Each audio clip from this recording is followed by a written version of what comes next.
கழுகங்கையின் நீர்மட்டம் அதிகரித்துள்ளமையினால் பல பிரதேசங்களில் உள்ள மக்கள் அச்சத்தில் உள்ளனர். இரத்தினபுரி, மில்லகந்த மற்றும் எல்லக்காவ ஆகிய பிரதேசங்களில் அவதானமாக செயல்பட வேண்டுமெனவும் நீர்ப்பாசன திணைக்களம் அறிவித்துள்ளது. தொடர்ந்தும் மழையுடன் கூடிய காலநிலை நீடித்தால் வெள்ள நிலை ஏற்படக்கூடுமெனவும் கழுகங்கையை அண்மித்த குடியிருப்பாளர்கள் அவதானமாக இருக்குமாறு நீர்ப்பாசன திணைக்களம் அறிவுறுத்தியுள்ளது. களனிகங்கை, கிங்கங்கை மற்றும் அத்தனகல் ஓயா ஆகியவற்றை அண்மித்த பகுதிகளில் பலத்த மழை பெய்துள்ளது. தொடர்ந்தும் மழை நீடித்தால் குறித்த பகுதிகளிலும் வெள்ள நிலை ஏற்படக்கூடிய அபாயம் உள்ளது. புத்தளம், ஆரச்சிக்கட்டு, ரம்பத்தல ஓயா பெருக்கெடுத்தமையினால் மகாமா எலிய பிரதேசத்தில் 300 ஏக்கர் வயல்காணி நீரில் மூழ்கியுள்ளது. 5 நாட்களாக வயல்காணிகள் நீரில் மூழ்கியுள்ளன. இரத்தினபுரி நகரத்தை அண்மித்த தாழ்நிலங்கள் நீரில் மூழ்கியுள்ளன. கழுகங்கையின் நீர்மட்டம் அதிகரித்துள்ளமையினால் வெள்ள நிலை உருவாகியுள்ளதாக எமது செய்தியாளர் தெரிவித்தார். கழுகங்கையின் புகலூட்பிட்டிய நீர்மானியில் நீர் பெருக்கெடுக்கும் மட்டத்தை அடைந்துள்ளது. ராஜாங்கனி நீர்த்தேக்கத்தின் மேலும் 4 வான்கதவுகள் திறக்கப்பட்டுள்ளன. தற்போது மொத்தமாக 6 வான்கதவுகள் திறக்கப்பட்டுள்ள நிலையில் செக்கனுக்கு 5088 கன அடி நீர் கலாஓயாவுக்கு விடுவிக்கப்படுகிறது.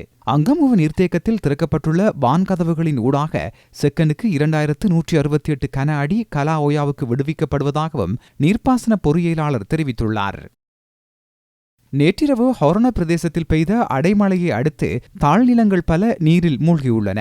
பெரும்போக பயிர்ச்செய்கை மேற்கொள்ளப்பட்டுள்ள வயல்காணிகள் பல நீரில் மூழ்கியுள்ளன. இந்நிலையில் பலாங்கொட துரகந்த வீதி மண் சரிவினால் முழுமையாக தடைப்பட்டுள்ளது. வீதியில் மண் மற்றும் கற்பாறைகள் சரிந்து வீழ்ந்துள்ளன. அதனை அடுத்து குறித்த வீதியுடனான போக்குவரத்து முழுமையாக பாதிக்கப்பட்டுள்ளது.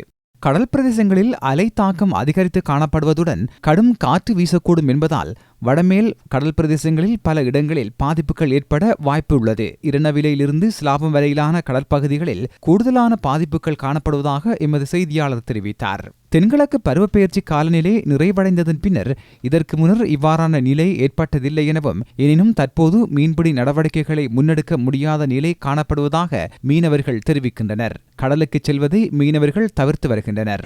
மட்டக்களப்பு மாவட்டத்தில் வீசிய மினி சூறாவளியினால் 47 வீடுகள் வரை சேதமடைந்துள்ளதாக மட்டக்களப்பு மாவட்ட அனர்த்த முகாமைத்துவ மத்திய நிலையம் தெரிவித்துள்ளது. பலத்த காற்றினால் மரங்கள் முறிந்து விழுந்த நிலையில் போக்குவரத்து நடவடிக்கைகளும் பாதிக்கப்பட்டதாக எமது செய்தியாளர் தெரிவித்தார்.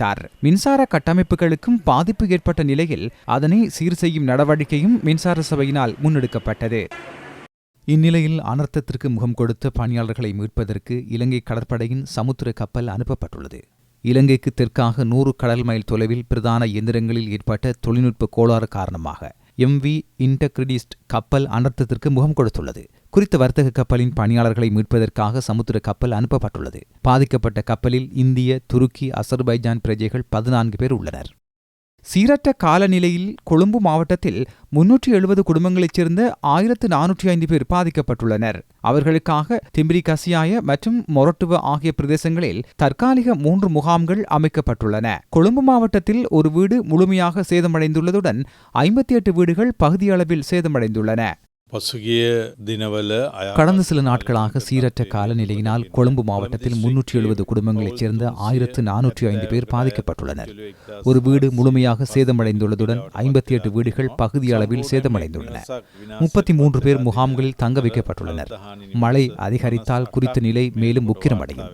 கொழும்பு மாவட்டத்தின் திம்பிரி கசியாய, கொழும்பு, மொரட்டுவ பிரதேச செயலக காரியாலய பிரிவுகளில் அனர்த்த நிலைமைகள் கூடுதலாக பதிவாகியுள்ளன. மரங்கள் முறிந்து விழுந்தமை, மின்னல் தாக்கம் மற்றும் பலத்த காற்றினால் வீடுகளுக்கு சேதம் ஏற்பட்டுள்ளது.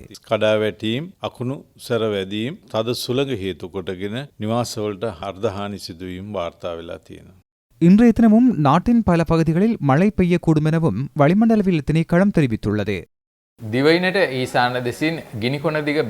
நாட்டின் ஈசான மூலையில் தென்கிழக்கு வங்காள விரிகுடாவில் நிலை கொண்டுள்ள தாளமுக்க நிலை எதிர்வரும் 24 மணித்தியாலங்களில் மேலும் விரிவடைந்து நாளைய தினத்தில் உயர் தாளமுக்கமாகவும் 27ஆம் தேதி புயல் காற்றாக மாற்றமடையக்கூடிய கூடுதல் வாய்ப்புகள் உள்ளன.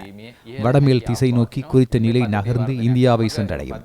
வங்காள விரிகுடாவின் ஆழமான கடல் பகுதியில் மீன்பிடி மற்றும் கடல்சார் செயற்பாடுகளில் ஈடுபடுவோர் கூடிய விரைவில் குறித்த பகுதிகளில் இருந்து விலகிச் செல்லுங்கள். அந்த பகுதி வனப்பகுதிக்கு செல்வதை மறு அறிவித்தல் வரை தவிர்த்துக் கொள்ளவும். கடந்த 24 மணித்தியாலங்களில் மேல் சப்ரகமுவ, தெற்கு மற்றும் மத்திய வடமேல் மாகாணங்களிலும் வடமத்திய மாகாணத்திலும் இடியுடன் கூடிய மழை பதிவாகியுள்ளது. ஒரு சில இடங்களில் 100 மில்லிமீட்டரை தாண்டிய மழை வீழ்ச்சி பதிவாகியுள்ளது. වගේ පළාත් වලින් මේ වන විට ඇතැම් ස්ථානවලට මිලිමීටර 100 ඉක්ම වූ වැසි වාර්තා වෙලා තියෙනවා. நிலவும் மழையுடன் கூடிய காலநிலையை கருத்தில் கொண்டு தேசிய கட்டிட ஆய்வு நிர்வாகம் வெளியிட்டுள்ள மண்சரிவு அபாய எச்சரிக்கை தொடர்ந்தும் நீடிக்கப்பட்டுள்ளது. மழையினால் மண்ணில் அதிக நீர் காணப்படுகின்றது. அதனால் மண்சரிவு அபாயம் காணப்படுகின்றது. வெடிப்பு உள்ளிட்ட மண்சரிவு அறிகுறிகள் காணப்பட்டால் குறித்த இடங்களிலிருந்து உடனடியாக வெளியேறுமாறு தேசிய கட்டிட ஆய்வு நிர்வாகம் பொதுமக்களிடம் கோரிக்கை விடுத்துள்ளது. சீரற்ற காலநிலையினால் 18 மாவட்டங்களில் பாதிப்புகள் ஏற்பட்டுள்ளன. 122 பிரதேச செயலக பிரிவுகளைச் சேர்ந்த 4546 குடும்பங்களில் உள்ள 18,376 பேர் பாதிக்கப்பட்டுள்ளதாக அனர்த்த முகாமைத்துவ மத்திய நிலையம் தெரிவித்துள்ளது. குருநாகல், அனுராதபுரம், காலி, கேகாலை, பதுளை, கண்டி, புத்தளம், கொழும்பு, நுவரெலியா, வவுனியா, மொனராகலை, களுத்துறை, இரத்தினபுரி, அம்பாறை, கம்பஹா, யாழ்ப்பாணம், திருகோணமலை, மட்டக்களப்பு ஆகிய 18 மாவட்டங்களில் இந்நிலைமை ஏற்பட்டுள்ளது. 122 பிரதேச செயலக பிரிவுகளைச் சேர்ந்த 4546 குடும்பங்களைச் சேர்ந்த 18,376 பேர் பாதிக்கப்பட்டுள்ளனர். 4 மரணங்கள் பதிவாகியுள்ளன. 628 வீடுகளுக்கு பகுதியளவில் சேதம் ஏற்பட்டுள்ளது. 24 மணித்தியாலங்களும் 117 என்ற தொலைபேசி இலக்கம் சேவையில் உள்ளது. மாவட்ட அனர்த்த முகாமைத்துவ பிரிவுகள், உதவி அதிகாரிகள் உள்ளிட்டோர் தொடர்ச்சியாக செயல்படுகின்றனர். உதவி தேவைப்படுவோர் தமது கிராம சேவையாளரை அணுக முடியும். 18 மாவட்டங்களிலும் பரவலான மழை வீழ்ச்சியை அவதானிக்க முடிகின்றது. பதுளை, கொழும்பு, காலி, களுத்துறை, கண்டி, கேகாலை, குருநாகல், மாத்தளை, மாத்தறை, நூரெலியா, இரத்தினபுரி மாவட்டங்களுக்கு மண்சரிவு அபாய எச்சரிக்கை விடுக்கப்பட்டுள்ளது. அச்சுறுத்தல் உள்ள பிரதேசங்கள் குறித்த மாவட்டங்களில் அடையாளம் காணப்பட்டுள்ளன. மக்களுக்கு அவதானமாக இருக்குமாறு அறிவுறுத்தப்பட்டுள்ளது. வான் கதவுகள் திறக்கப்பட்டுள்ள நிலையில் ராஜாங்கனை, அங்கமுவ நீர்த்தேக்கம், தெதுருவோய, பொல்கொல்ல நீர்த்தேக்கம் என்பவற்றின் தாழ் நிலங்களில் உள்ளவர்கள் மிகுந்த அவதானத்துடன் செயற்படுங்கள். கழுகங்கையின் ஒரு சில இடங்களில் நீர்மட்டம் அதிகரித்துள்ளன. அது குறித்தும் அவதானம் செலுத்துங்கள். විශේෂයෙන්ම මේ පිළිබඳවත් අවධානයෙන් පසු ඉන්න කියලා අපි සියලුම ජනතාවගෙන් ඉල්ලා සිටිනවා.